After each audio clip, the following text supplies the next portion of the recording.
We are live here on the Instant Classic Wrestling Podcast, I'm the dead. only podcast that is always an instant classic. No, you're not dead because if you were dead, you wouldn't be here right now. So that is irrelevant. You're Well, not dead. he could still be here. He just wouldn't be saying I'm dead. That might be. You never know. He, so I could be a ghost. you could be. You are very white. That's racist. That is racist. But let's quit messing around. Let's get started with this. You're a black ghost. So we are going to be continuing with our No Way Out reviews, which last week we did our 1998 review, which you guys can go check that down in the description below later on after this video. But we're going to be continuing, like I said, with the 2000 review. And I really like this show so much better. This show was like really good, like top to bottom like that. I don't really have much gripes about this show, and so let's get started with this. So first match we kicked off with was the Intercontinental Championship match. We had Kurt Angle, which he was the European champion at this time, and then we had Chris Jericho, which he was the Intercontinental champion, which China was in the corner of Chris Jericho during this match, and Kurt Angle, man, he just had what town were they in again? I can't remember what town. It was somewhere in Connecticut. Hartford, Connecticut. Yeah, he freaking had Hartford in the palm of his hands, like during this, like when he was talking on the mic. And Chris Jericho, before the match, what he was saying on the mic was pretty awesome. But this match was very good. They wrestled very well during the match. Angle, he was on fire at this time, because he won the Intercontinental Championship in this match, and during the whole night, like it kept showing him, celebrating after the match and stuff, which I thought that was pretty cool. And this is very technical also, and Kurt Angle, he did a lot of German suplexes in this match, and one move I like that Chris Jericho did, I like when he did this moonsault off it was off the steel steps. That was pretty cool. But this was a fun match. But like I said, the winner of the match was Kurt Angle. He wins when Chris Jericho was going to go for the lion salt, and Kurt Angle hits Y2J with I think it was the Intercontinental Championship or the European. He hit him with one of the titles, and then he pinned him for the 1, 2, 3. And yeah, like I said, really good match. And let's go with DJ. All right, Kurt Angle versus Chris Jericho. Now, going into this match, it's gonna be a good match. It's Chris frickin' Jericho and Kurt frickin' Angle with a broken. Okay, he didn't have a broken frickin' neck, but still, in their prime, like at their best, going at it for the Intercontinental Championship. I don't think this was a dual title match. The European title just happened to be there. It just happened to be there in the corner. That's fine. That's fine. But this was a good match. This was back when the Intercontinental Championship was the thing. And like I don't know. I just don't understand. I'm like, why can't this happen now? Like, not necessarily Chris Jericho versus Kurt Angle, because I mean, it still could happen. It's possible. I mean, It's a when they're possibility. in different companies, it kind of. In the King of the Mountain title, interpromotional. Anyway. But this match was really good. Like Justin said, it was all technical and whatnot. I definitely I like this match. I remember this match. It's funny. This is kind of when wrestling was clear at times to me and fuzzy at times to me because I was only like 5. But I thought this match was really good. I think I just turned 5 at this point. Anyway, I thought this match was really good. The shot with the belt, I remember that like clearly for some reason from that night. And it's not like one of those things that show in all the video packages like, oh, previously on the Intercontinental history, hitting someone with the belt. You don't see that. It's a new thing, Casey. It's a new thing. Anyway. They don't show it in like they don't show it in like video packages all the time or anything. But I remember this match for some reason, especially that ending. Definitely liked it. This is definitely a pay-per-view just overall that I would definitely watch again. Definitely refer to a friend. Hello? Calling my friend right now to refer him to this pay-per-view. My phone's upside down. I quit.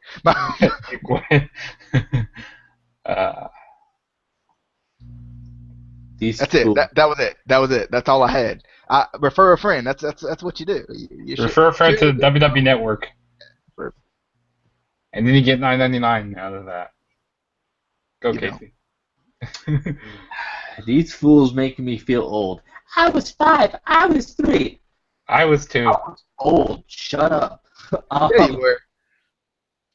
no, I love this match. I missed the European title, and while it wasn't being defended in this match, it was good to see it again. I feel like I haven't seen it in so long. It was just cool to see it again. Um, this was a great opening match. I loved going back watching this match. Just years later, it's always different when you go watching a match that you watched, when you were a kid, and then watching it years later. There's you feel so much different about it because obviously we're older now. We watch wrestling for different Yeah, reasons. you are. We kind of you know go into wrestling matches differently. Like we watch different things differently. Um, and while I wasn't a huge fan of Chris Jericho or Kurt Angle at this time when I was a kid, I love them now. So going back to see them in their prime was awesome. I got to give props though to Tim White, the referee. You know, a great example of a good referee. I cannot remember the last time a referee actually tried to grab a belt or an object from a wrestler to take it away from them. They don't do that anymore. They just let the wrestlers do what they want now. Not Tim White. No, he was taking that belt away. I mean, until he got the other belt. But he was the man. And then we get some more ref stuff later. But I love this match. I also love, like I said, Earl Hebner coming out and kind of, you know, disputing the decision. They didn't change the decision, but I feel like they don't do that anymore. You don't see refs coming out and trying to dispute calls. It's like, a, a match ends and then you don't think of they like the. I don't understand why they don't do it anymore. It adds to the storylines. It adds to the feuds. It's like the refs are kind of invisible now. They're not in the storylines anymore like they used to be with Earl Hebner used to be in storylines all the time. He's even in storylines now with TNA at points. But WWE just kind of ignores them and it sucks. But I love this match. I'm gonna go watch it again right now on the WWE Network for $9.99. For a price we'll never know. Free 99. Like $8.74, I think. Oh man. But moving on. Next match we're going to be talking about is the WWE Tag Team Championships. The New Age Outlaws were defending titles against the Dudley Boys. And going into this match, Billy Gunn, like he was kind of injured. Like going into this match, that's what I heard. And this match wasn't really what I thought it could be. It was like only 5 minutes long, which you would think these two teams are really good. You think this match would be really good, but it just wasn't. I mean, like I said, it was only 5 minutes. I mean, like I said, you put two teams together, you think it'd be really good. But the winners of the match were the Dudley Boys. They win by the 3D win. I think they hit it on Billy Gunn. Yeah, they hit it on Billy Gunn during the match to win it. And one good thing that came out of this match was, that was the first of the many tag team championships that the Dudley Boys won. I mean, I'm just waiting for them to get their 10th, though. I want them to get their 10th tag team championships run. Like, I was hoping that they would get it back, at Hell in a Cell, last year. But I just don't know if they're going to get it. But they need to get in there, run with the titles. One more run. But, and also the announcers, Jerry Lawler and Jim Ross, they were kind of going like that. This is like the first time the two titles changed back to back in WWE history. Like, wait, that's kind of interesting because you would think that the titles would have changed, hands before, but I don't know. I thought that was pretty interesting. Maybe I mean maybe it's true, maybe it's not true. I don't know, but DJ. Alrighty. So New Age Outlaws versus the Dudleys. The Dudleys. I was excited for this match. The Outlaws promo brought me way back. It had already brought me back in '98, but the just the original New Age Outlaws doing their thing. It's the same now, but it's just not the same now. It's just plus Road Dogg can't say doggy style because WWE. But I mean, I think he should be able to. I think it's trademarked by him, so I think he should be able to. That was a pretty solid shot though, with that lead pipe by Bully Bubba Fat Ray. Wait, Bubba Ray by Bubba Ray. Sorry, but that was a pretty stiff shot. He was fat at this time. He was quite fat, and and not only was he fat, not only was he fat, but he was also really dumb, which was his character. It was his character, but he was also really dumb. Uh, and I hated it. Like honestly, like after seeing like how much he's kind of progressed as like a promo guy now, and like how not stupid he is now, as far as character wise, like I kind of didn't like the old. Obviously I like the old school Dudleys, but I didn't like the old school Bubba Ray. Which was weird because I remember him talking about how it was something he didn't really want. He didn't want to be named Bubba. He didn't want to be seen as stupid. And WWE said, why don't we make you stupid? And why don't we call you Bubba? I mean, I was just, but he was pretty quick on that 3D though. I will say that he was pretty quick. The Yeah, quickness. that was a pretty quick 3D. Casey. We can't hear you. Can't hear you. We can't hear you. We can't hear you. We can't hear you. I was like, We can't hear you. Casey. technical difficulties. Casey. Well, oh, that's not good to do. Justin. Just so you know, you can pause the stream if you ever have technical difficulties. Like for Casey, How do if you you ever pause the have stream? technical difficulties, yeah, you can pause it. You can be like, "We'll be back because of because of We Casey." will Is be what it should be. back because of technical difficulties. Because of Casey. It's Because all of Casey. Casey. He's fat. Really, you can pause it? Yeah, I think you can. I think it's in like the when you go to the live control room, it does it that way.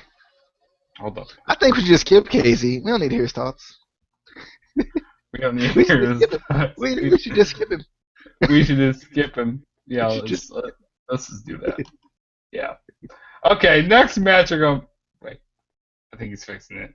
Nah, let's just skip him. We'll come back to him. The So camera next change. match, I'm so confused now. yeah.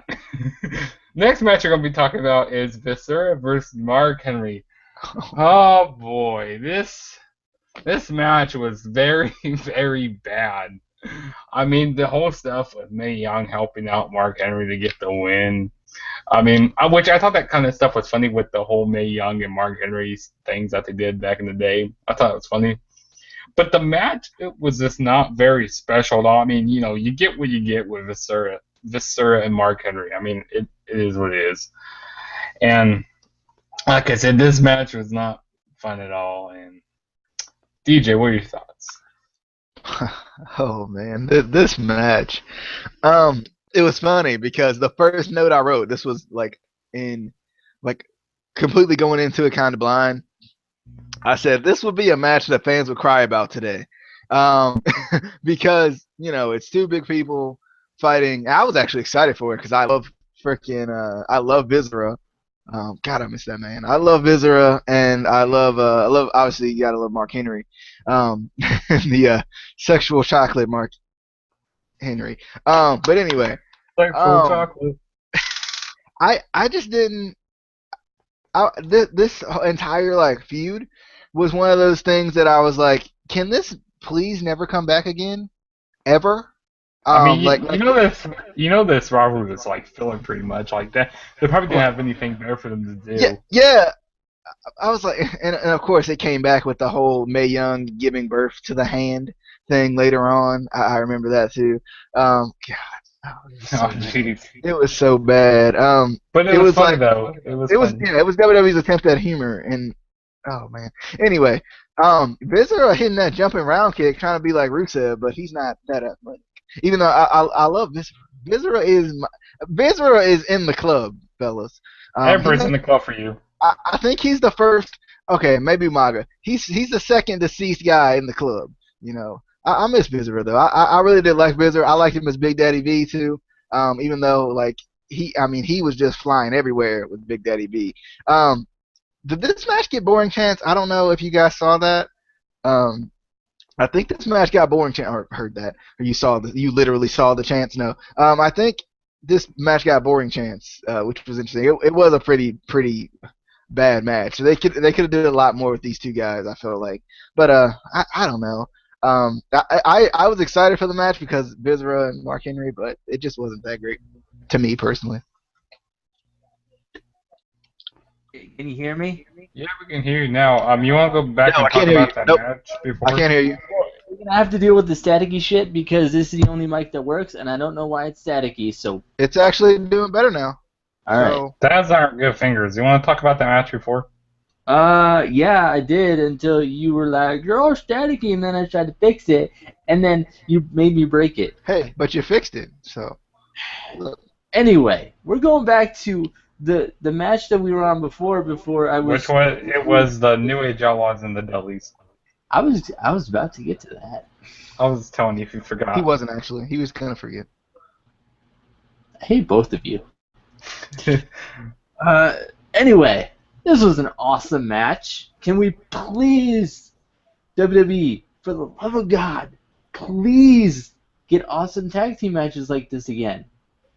Why? Why can't we have? Why? Or a division? I don't understand. But it was an awesome match. Intense. You could definitely feel the rivalries in these matches, which I feel like most of the time anymore in WWE you can't. Like, there's no build up. You don't really care. Back, with this show, you really cared about these storylines and things like that. And yes, 16 years later, I'm still upset that the Outlaws lost, and I feel like they were cheated. There was tights being held. There was a fast count. The lights were in their eyes, so they couldn't kick out. It was But it was but there was a literal lead pipe involved. Like there Mhm. was literal cheating.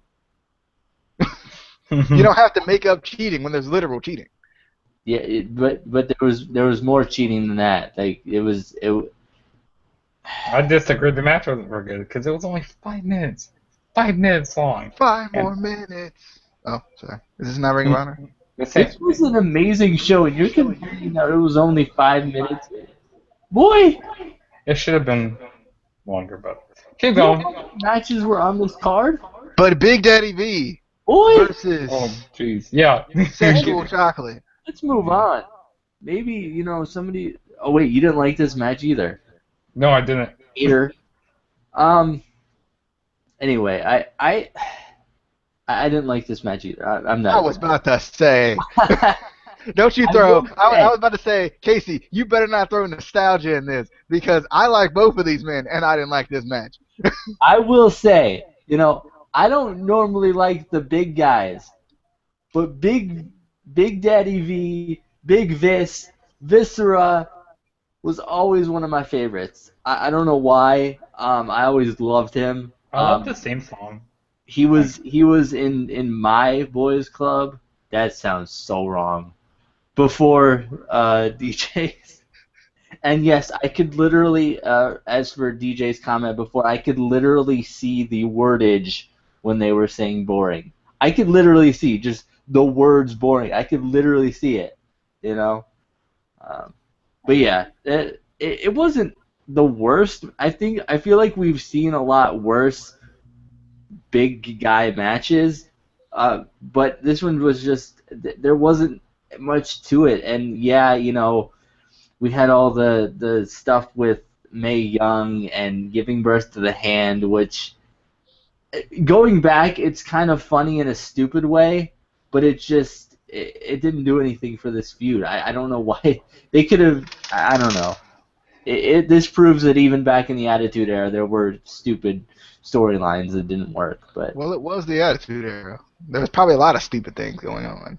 Yeah, that's hey, true. Maybe, I mean, not that it wasn't good. I'm just saying there were probably a lot of stupid things going on. yeah, Well, moving on. Next match we're going to be talking about is an air tag team match. This is a really good tag team match. We had the Hardy Boys with Terry versus Edge and Christian. This match was as great from start to finish. I mean, pretty much this match was like go go go go go. I mean, this match was like really awesome. Which the winners of the match, they become number one contenders for the tag team titles. And I'm pretty sure this like maybe could have happened like on a Raw or something like before Mania, because at Mania, of course we would get the triple threat TLC matchup against the Dudley Boys, the Hardy Boys, and Edge and Christian, which that match freaking amazing at WrestleMania, which you guys already know how amazing it is. I don't need to tell you guys that, but you know, what else was I going to say about this match? Like I said, really good match. Terry will get involved and cost the Hardy Boys the match, which I'm kind of happy they split Terry and the Hardy Boys apart. And also, the APA was out there to be like security guards for Terry, just in case the Dudley Boys would come out there and attack her or something. I don't know what the whole storyline behind that was, but I'm happy they split them up because, Terry was an attraction, but the Hardy Boys, they were already over, they were already over, so they didn't really need Terry with the Hardy Boys, so that was good. Edge and Christian, like I said, they would get the win by the help of Terry. And then when Christian hits the kill switch, and then after the match, the Hardy Boys went after Terry, and the APA pretty much beat up the Hardy Boys. Like I said, really good match, start to finish. Really high flying, really fast paced action. And DJ. Oh man. First off, listening to King's reactions to any female, but in particular this match, Terry, like God, he was cracking me up the whole time. I kind of miss this King. He was perverted and pretty, sexist, I guess, but it was just funny, man. Like going back and listening to him, because you remember these things, especially about King, especially how like upfront he is. He tries to be now. Which is pretty funny. I mean, he was just making just jokes out the wazoo about Terry in this match, just wherever he could get him in. But I like, and this was a thing that caught my eye, was Edge and Christian. You didn't know Edge and Christian was one of those teams that came through the crowd, but you didn't know where they were coming from, which I thought was really cool. And I think they tried to do that with the Shield, and then they stopped for some reason. They just made them come by the same place. I just thought that gave like a different kind of mystique to the team. Even with the Shield later on, I thought it gave something different to it. And I even think with Roman Reigns, why don't they just have him come through some like obviously he's got to come through the corner because he's got to get in and find a place to get in. But I feel like they should do that more with Reigns too. If they're going to keep him going through the crowd, just mix it up some instead of so we're not just, because I mean if he's going to come through the same spot, we might as well just look up the ramp and watch him come down the ramp. Anyway. This match was good though. I definitely liked it. That catching spear off the Poetry in Motion. Oh yeah. Christian taking everybody out. Oh yeah. Shout out to the Unprettier. I missed that move. Screw the Kill Switch. That's not the real name. I don't know why I called it WWE. Kill Switch. I mean, Kill Switch. Get out of here. The Unprettier. It's called the Unprettier, fellas. I definitely loved the Unprettier. And then it was funny when Matt Hardy tried to grab Terry and APA came in, so like the APA just kind of backfired on them. I thought that was kind of funny. Also, I did notice, and it's very interesting because Casey had brought it up about Matt Hardy before, I noticed some mobility issues with Matt Hardy, even in this match. Not necessarily like as bad as they are now, but you could tell, like, that you could tell with his knee. You could tell there was something there, which I thought was interesting going back and watching this match, because I think back then you didn't notice the issues, but like now watching him now and then going back, you can still see like those small issues with the knee, which I thought was very interesting. I definitely I was not entertained. I was intrigued by that because we see it now and like you go back and you're like, well, wasn't that different even when he was young? Even though he was more mobile, he still had that issue, you could tell. But yeah, this was a really good match. It felt like the Hardys for this time, Hardys and Edge and Christian, and those at the time too, were doing different things in the tag team division, and that's what kind of made it even more entertaining at this time because they were doing new things. You didn't see the high flying all the time. You didn't see the kind of fast paced matches all the time. So I think that kind of helped the tag team division out too. Is that we were seeing something different, which is kind of hard to do now because they're already doing suicide dives every single match. See. One thing I have to say. No. I'm happy the show wasn't a whole bunch of tag team heavy like the 1998 No Way Out was. That's one thing I have to say. But did you have to add anything else? No, that was it. I just like the match. I want to hear Casey's thoughts since he's the old man of the group. I just want to see how many times you and us combined are going to call you old. You're old, Casey. Hold on. My back just might have went out. I'm old. But watching this match, I suddenly remembered why I loved Terry so much when I was like 12. Oh, that was funny. Like her face after when she left, like when she was like, whoa, she was like just skipping off. It was so funny. But go back to what you're saying. No, he was gone. He was gone. Sorry, I was reverting back to my 12. Sorry. But how do you remember that actually?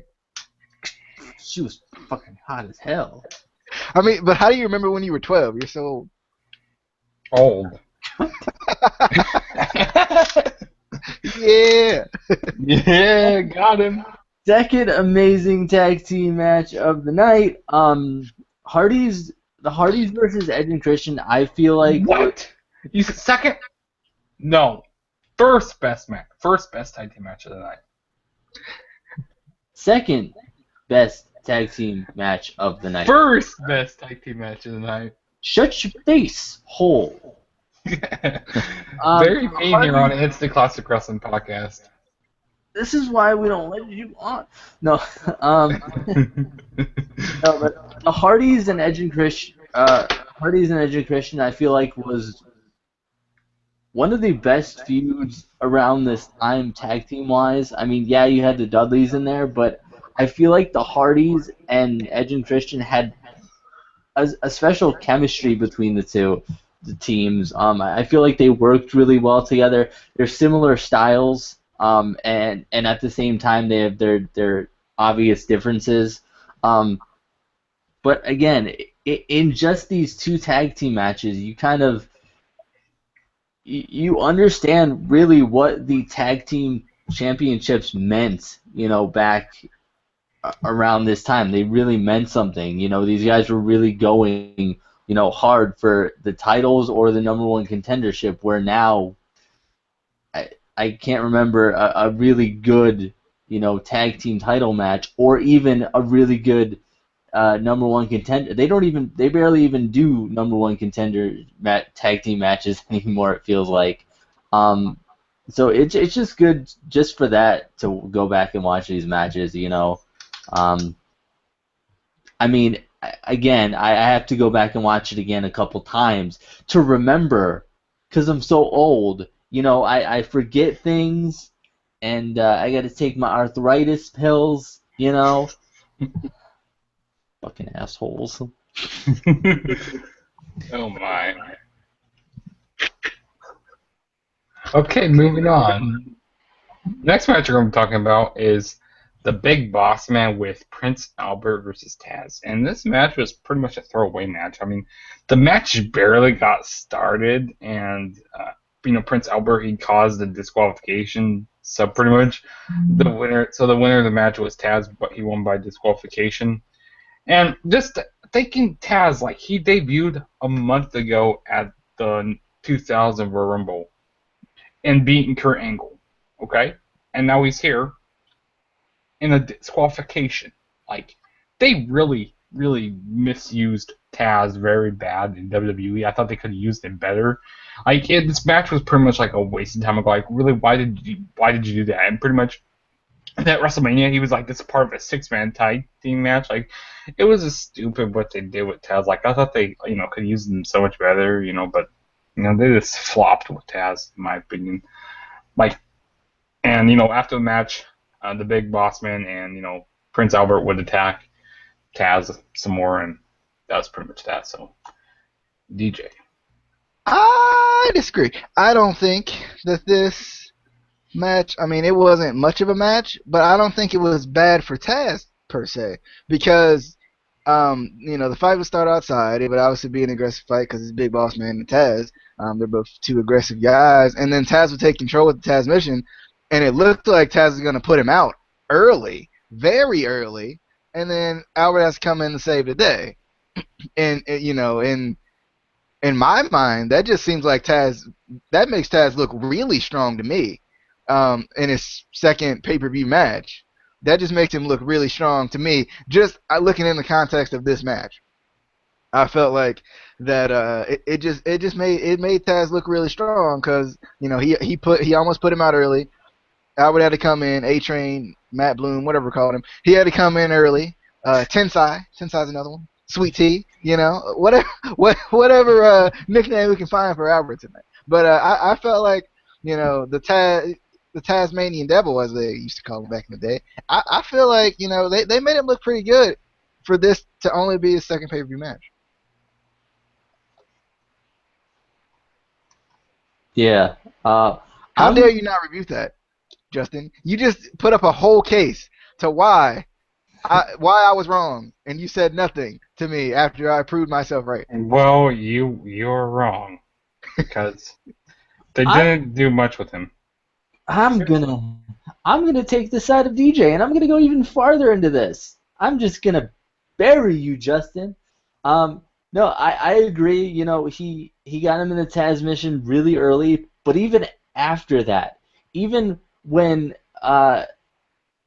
Sweet Tea and Big Boss Man, I'm just going to call him Sweet Tea in this. Sweet Tea and Big Boss Man were beating him down after the match and just beating on him. He kept coming back. He would not give up. He kept trying to get him in that Taz mission. He kept taking him down. He kept going at him.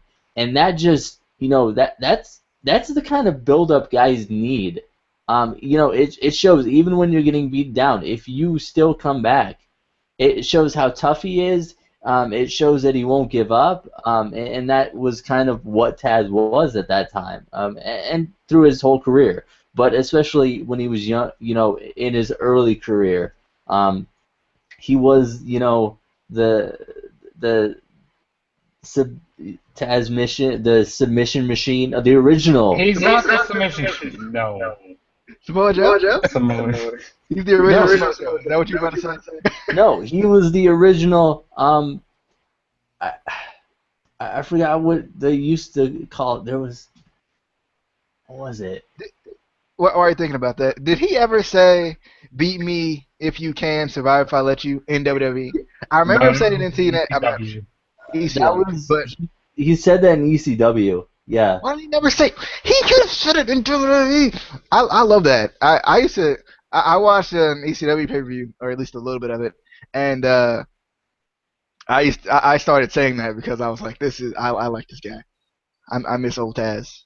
But I liked his entrance music in WWE.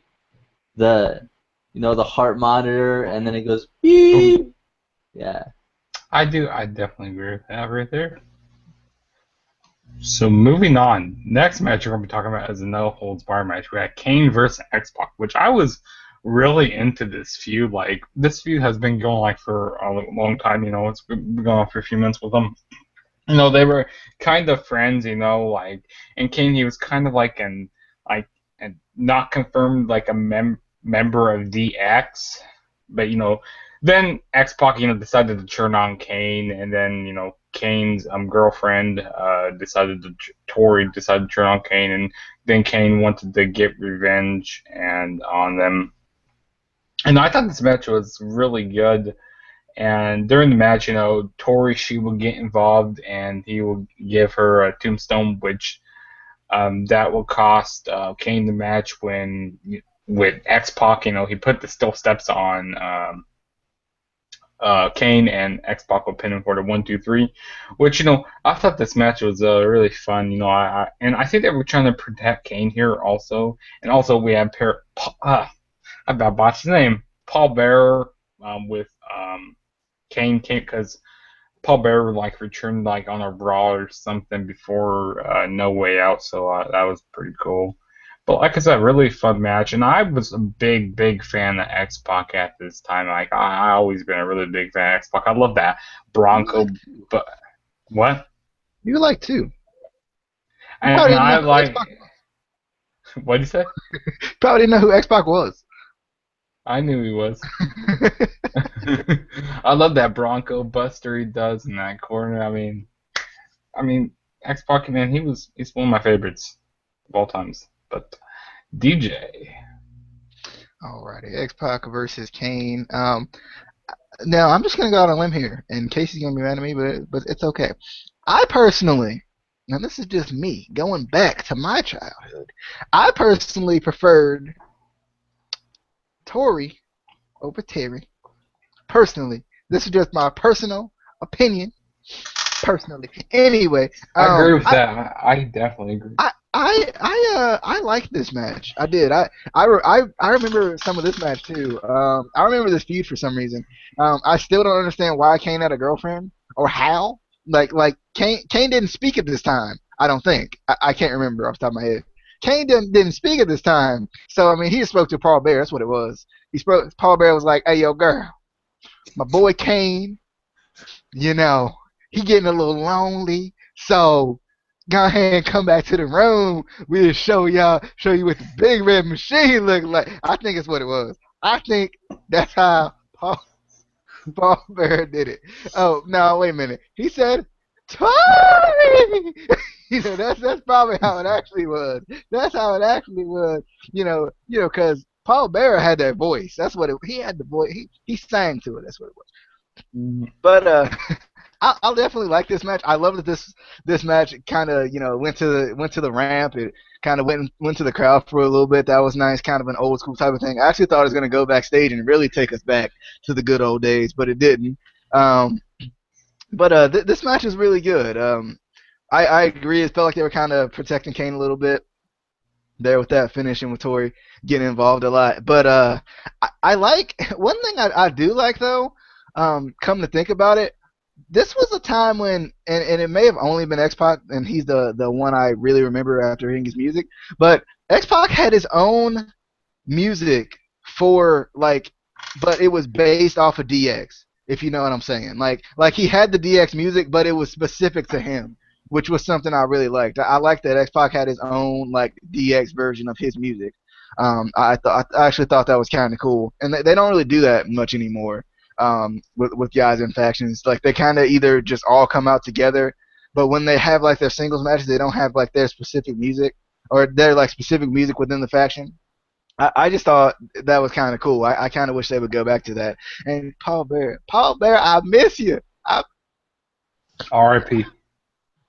I love Paul Bearer, man. I think he was the guy that made Kane and Undertaker, especially in the times when they didn't talk. He was kind of the guy that kind of, from a promo and talking standpoint, carried them a little bit.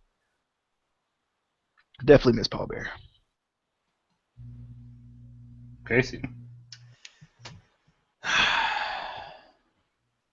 Now, let's get the aspect of a real X-Pac fan. Okay, start with a little bitty boy. Through all the issues he had, all the trials and tribulations, all the drug use, all he did have a lot of drug use. Sex tapes with China, which But I love the man. Wait, real quick. Let's clear this up. Was China ever really that hot? Yeah, she was hot. I Not mean, hotter than but Sable though. like Sable. I don't know what it is, but like I don't know if I see her now, like I see that face on that body now or something, but I can't like visualize her as actually being attractive anymore. I can't do it. Just can't do it. From back to when he was the 1-2-3 kid, I loved him. Anyway, I wanted to get off that weird, awkward. Anyway, What are you doing over there? I like Tori too. I did. I feel like at this time, all the divas were attractive. Like, I don't know, but I just had forgotten how many good feuds and storylines there were around this time. Like, a lot. Um, it's just a really good match. I disagree that they were trying to protect Kane, because you don't need to protect the big red machine. The man is a machine. Okay? You And can't he's break big. him. And he's red. That's racist. But can't be talking about color. That's The Redskins. um, but I like this feud.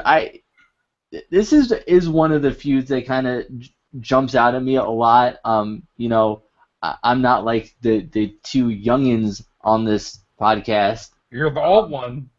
so I Yeah. remember all this You're old. vividly, but this Yeah. is one of the ones that. Will you shut up? This is one of the ones that kind of sticks in my mind a lot. I think because I did like Xbox so much, and I like younger Kane more, because this was still when he was younger. He could get around a lot more. He was more mobile, I guess. And he You trying to did tell talk. me? Wait a minute. You trying to tell me you don't like evisceration, demon, can't like teaching me vocabulary words and stuff? No, I You don't don't. like No, I don't. You need to like retire. No. like when they was teaching me vocabulary words and stuff. Like I use evisceration in like my everyday life. Somebody say something bad to me, I'm like I'm gonna eviscerate you, and then they kick me out of school. But you know. Also, I have to add, after this match, they had a little segment. I miss when WWF used to have like fans send in their cable or satellite bills, and you'd like get like a T-shirt or something like that. Like just stuff like that was kind of cool back then. They don't obviously with the WWE Network you don't have to send in your cable or satellite bill anymore. But I wish they did something like similar to that, kind of bring that feel back. They should, maybe they could do on that subject. Maybe they could you could like send in like you know how you get your like bank statement or something. Bank statement, Sasha. Anyway, you know how you get your bank statement like and it has WWE Network 999 on it. Like you could send. Do you get a date with Sasha Banks? Is I wish. that Maybe. Sorry. I'm gonna stop now. That's all you have to say there. Do you get a date with her? Do you? Huh? Is that what it is? Is that? Because I'll send it in. I'll send it in right now. No. Or Alexa Bliss. I will send all of them in right now. You actually get one Well, with moving on here. Ugh. Next match we're going to be talking about is a six-man tag team match. We had the Radicals, which it was Eddie Guerrero, Dean Malenko, Perry Saturn, and there was one person. Was it Chris Benoit? You better not do that. You can't say that name. Was it Chris? Ooh, or was it that ghost? It was the ghost. Yeah, it was that ghost. It's Crispin, actually. It's pronounced Crispin. Crispin versus Too Cool and Rikishi, which Eddie Guerrero wasn't part of this match because he was injured during this time. The Radicals, they got some good stuff out of this match. People like Too Cool and Rikishi, like they kind of like to goof around. So this was a pretty fun match and a lot of action during this match. The Radicals, they were just over like everywhere during this match, hitting a whole bunch of elbows, putting a whole bunch of submissions on, hitting a whole bunch of headbutts. I mean, this match was fun. It's probably, I'll say maybe the I'll say their best tag team match of the night. But yeah, this match was very fun, and pretty much everybody had one time to shine during the match at one time during the match or another. But the winners of the match were Too Cool and Rikishi, which I kind of have a gripe about this. I kind of wish the Radicals would win because this was their pay-per-view debut. They should have had them win, and also the Radicals they lost on their Monday Night Raw debut also, which kind of sad, but. Yeah, but like I said, I thought this was a good match, for what it was, and for like Too Cool and Rikishi big goof off and stuff. But yeah, a match and DJ. As I enjoyed this match, I did. God, this match just made me sad, man. Thinking about it, cause like it's crazy to think that two of the guys that were in this match are dead. Um, it was just crazy to think about, and it was even crazier to think about that only 4 years after this pay-per-view happened, that Eddie Guerrero would be dead.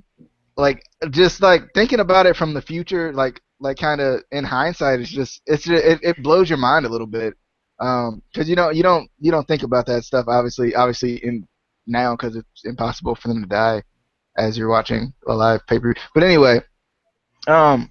I definitely like this match though. I miss Chris Benoit and Eddie Guerrero. Eddie Guerrero with his moral support. I was actually upset that he was injured in this match. I wanted to see him. But yeah, I definitely like this match. Shout out to Jerry Lawler's son for doing his thing in this match. If you don't know, Grandmaster Sexay is Jerry Lawler's son. Just found that out like yesterday. But I never knew that. The entire time I watched him wrestle in WWE, I never knew he was Jerry Lawler's son. But I thought that was pretty cool. I didn't. Anyway, I definitely like this match, and I love seeing Rikishi get out there and dance again. I thought that was pretty cool. Shout out to Rikishi's selling ability too. He sold that leg the entire match. And even with the dancing at the end, he kind of stopped a little bit. But even with the dancing at the end, he did a pretty good job of selling that leg. I don't even know what I'm watching right now with Justin right now. I can't think anymore. Casey. First off, DJ, you need to go back, early 90s when he was Brian Christopher, and then hear like Jerry Lawler commentary. Cause wait a minute, hold up. So wait, Brian Christopher and Grandma Sexay are the same person? Yes. I thought it. Wikipedia told me. Now Wikipedia doesn't always tell the truth. He had two sons. One was Brian Christopher. One was Grandmaster Sexay. That's what I was told. Or it might have been Brian Christopher as Grandmaster. Okay. I think it was Brian Christopher as Grandmaster Sexay. Okay, DJ. when I look this up and y'all are wrong, then haha. Casey, continue. Hold on, we are busy right now. We are busy. We are trying to. Yeah, boy. I told you. You're right. Make me think I'm wrong and then I'm right. All those stuff. Boy. Because I thought I must have read it wrong. Might be. Yeah, you must have. You're bad. Not bad.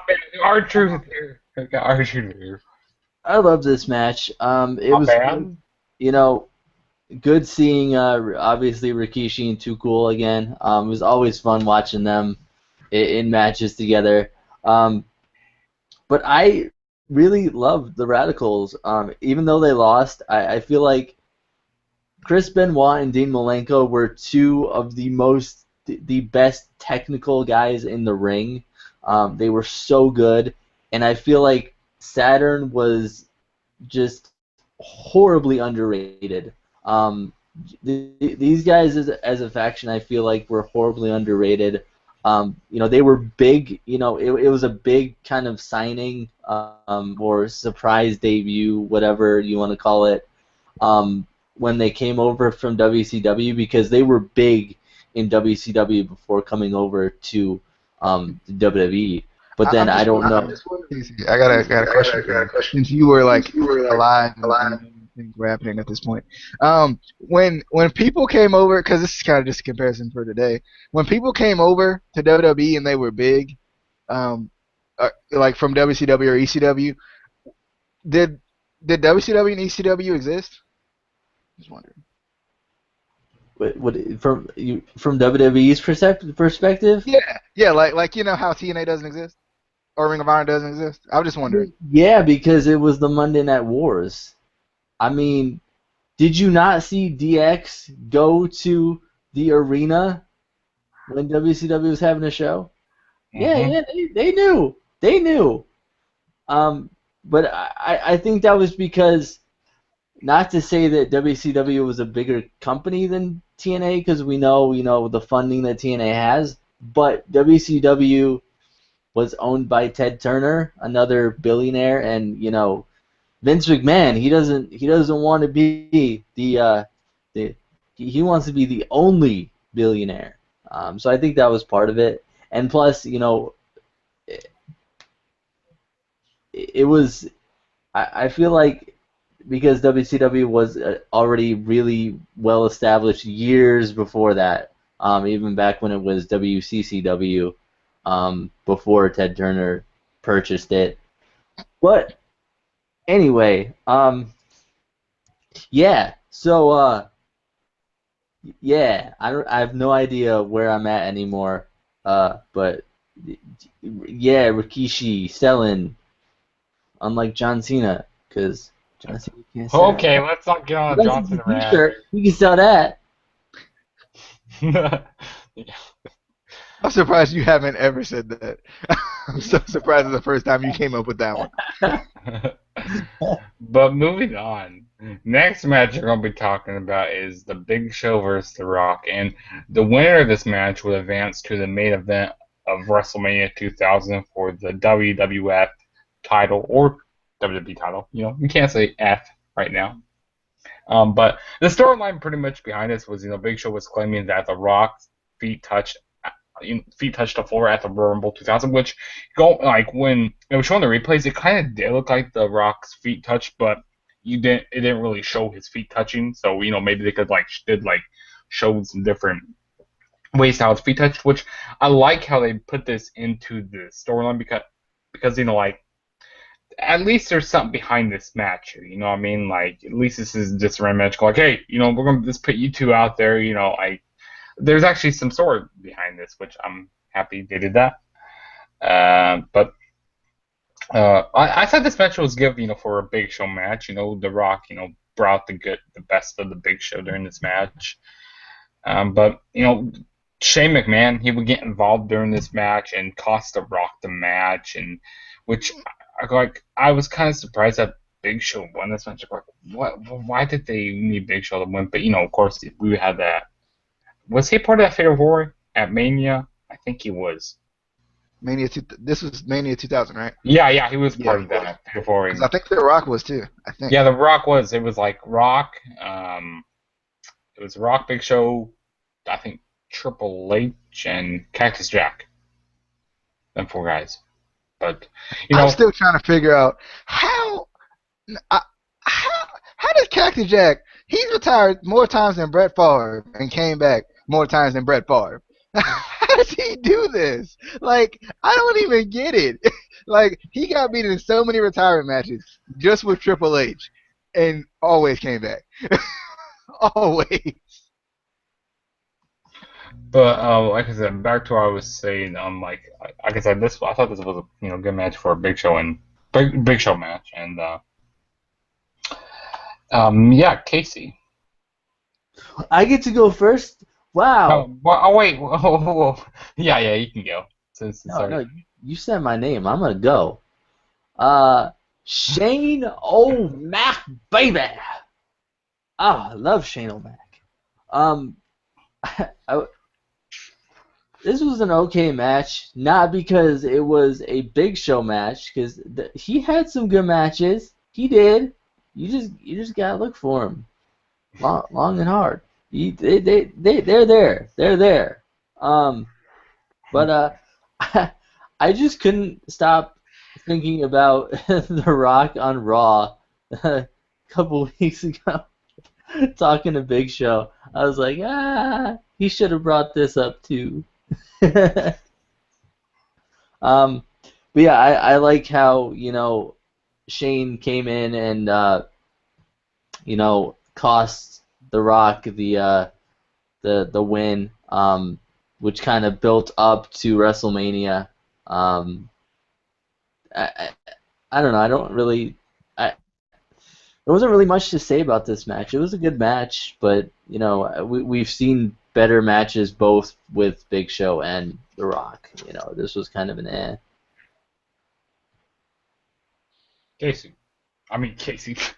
DJ. I'll go again. Well, let's talk about Casey, give your thoughts for my thoughts. Give my thoughts out of your mouth. Well, okay, DJ thinks that Big Show is a big buffoon because he's fat. He's a huge lady, man. I don't know. Give your own thoughts. I don't know what your thoughts are. All right. He's not in your head. And he thinks the Ravens suck. I don't actually. I remember this ending to this match very vividly. There's like weird portions of this show that I think about it and I'm like, hey, I remember this match. And I don't know if it's because I have the history of the WWE title or something. Maybe. But this wasn't even a title match, so it wouldn't even qualify. So I just thought it was weird that I remembered like the ending to this match so vividly. I was like, I remember Shane McMahon coming in and hitting The Rock with the chair. And it might have been because I watched WrestleMania 2000 a time or two before. But yeah, I thought this match was okay. It was the Rock and Big Show going at it. Shane surprised me a little bit because I didn't remember it, but I was like, oh yeah, that did happen. But it was cool to see Shane O'Mac back again. Gotta love Shane McMahon. Hope he comes back. He should do it. Do it, Shane. Shane, do it, please. Please come back. Yeah, he does need to come back. Well, speaking of WrestleMania 2000, I think WrestleMania 2000, like there was no normal matches on there. Like there was pretty much only like multi-man matches on there, like too much multi-man matches, which like there's always 3 men in the match, which I think because of the referee. I see you over there, DJ. But I think this pay-per-view was so much better than WrestleMania 2000. But everybody is gonna have their own opinions. You know what I mean? But lies. WrestleMania 2000 was the greatest WrestleMania of all time. I disagree. 17 was. It has its own year. It's got to be the best. WrestleMania 2001. Yeah. Well, moving on. Here we go. The next match we're going to be talking about is the main event. It was for the WWF Championship. And if Cactus Jack lost, he would have to retire. And, Triple H was the WWE Champion at this time.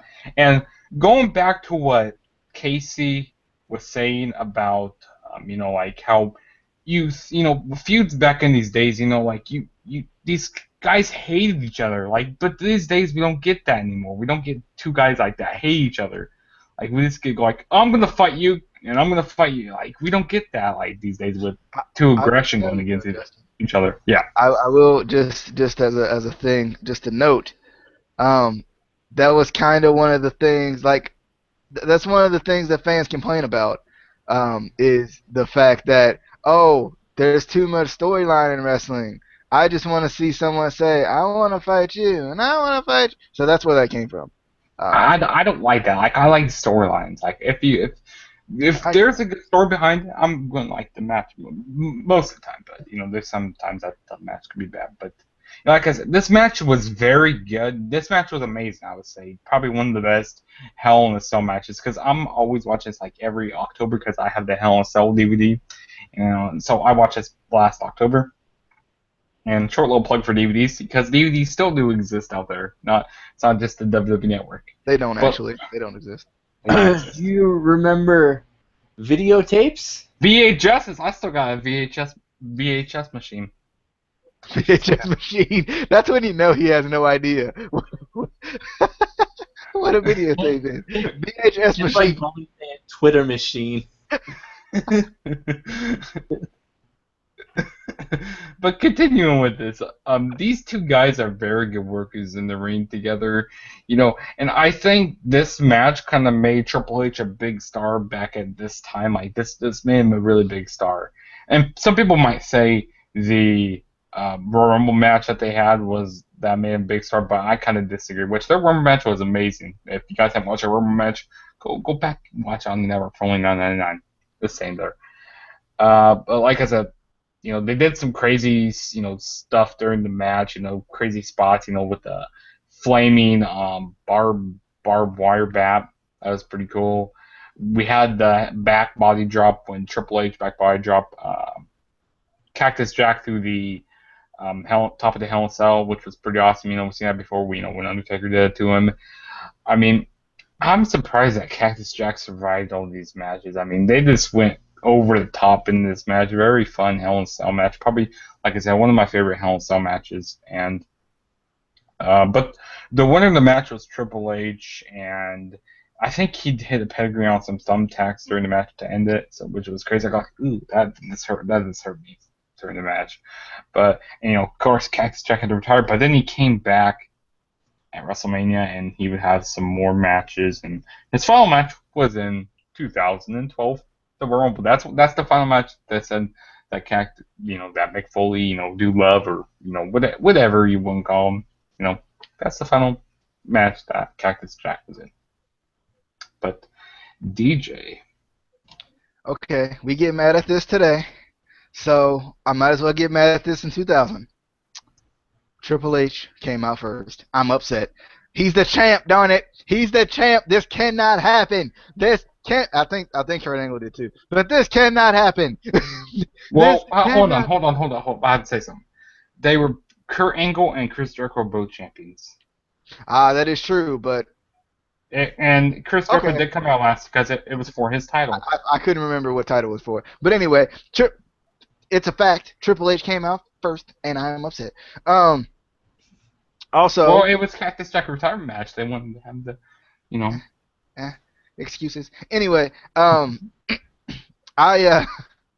also used to love Cactus Jack's good gravy. Cactus Jack's music. That's a new name. Cactus Jack. That's what he's gonna come back as in 2016. But I definitely liked his music back in the day. I always remember the Triple H versus Cactus Jack feud. Man, that I love that feud back when I was a boy. I love that feud back in the day. You're not a boy, so you're a girl. Have you never heard that before? You should be ashamed of yourself. Anyway, I always loved that they made it seem like Foley was always going to win these matches. I always cheered for Mick Foley in these matches. Cactus Jack, Dude Love, what's the other one? Mankind. Always cheered for him in these matches. Always. How can you forget Mankind? I don't know. Mankind's the one you can't forget. For some reason, I wanted to say Prince Pretty. I don't know why. Because Cactus Jack looks exactly like Tyler Breeze. Anyway,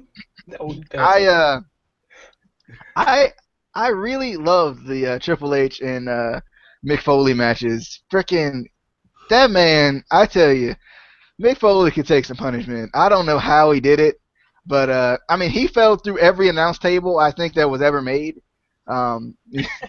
Every time there was a Hell in a Cell match, he was laying through a broken announce table. But man, like God, I don't even know if it was meant to be this way. But when he fell through the frickin' like when he got back body dropped and fell through the damn cell, like I was like, man, like how is this guy doing this? Like how did he even I mean, it was probably one of those things that was made that way, but like it didn't feel like it back then. It didn't look like it back then. It looked like it was kind of a mistake considering Triple H tried to step on a piece of the cage and it almost caved in.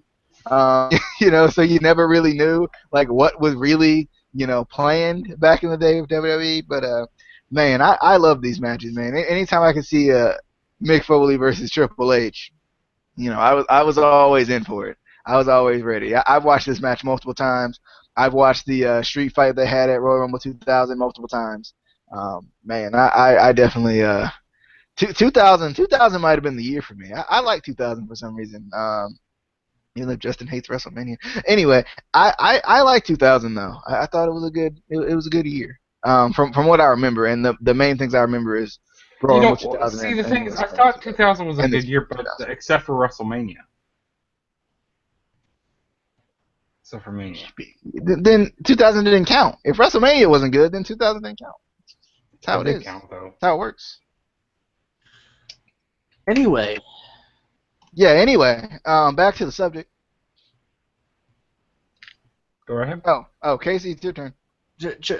anyway, I understand. Like, you're getting up there in age and you forget. It's fine. It's fine. Like, get it.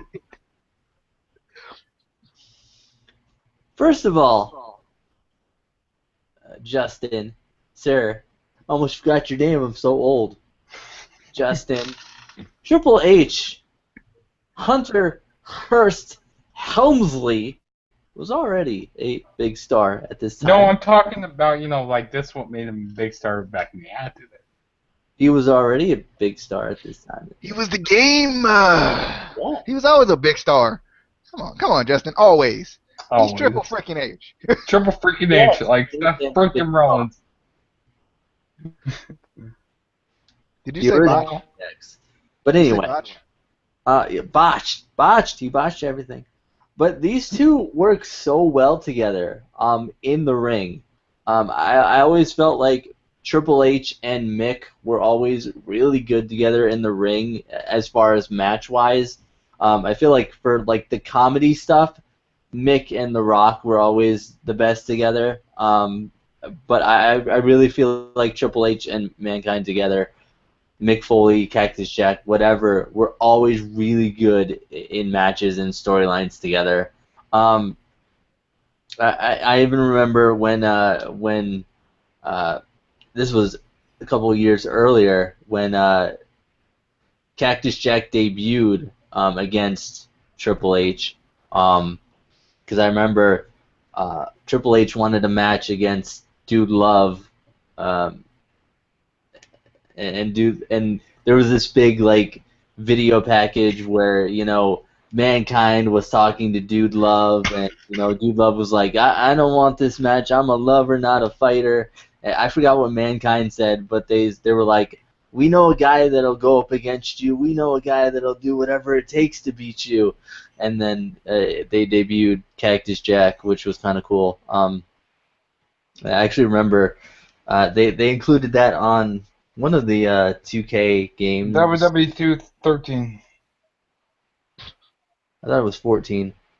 That was 13, because that's when they had to add to their mode, add to their thing. I thought that was 14, but okay.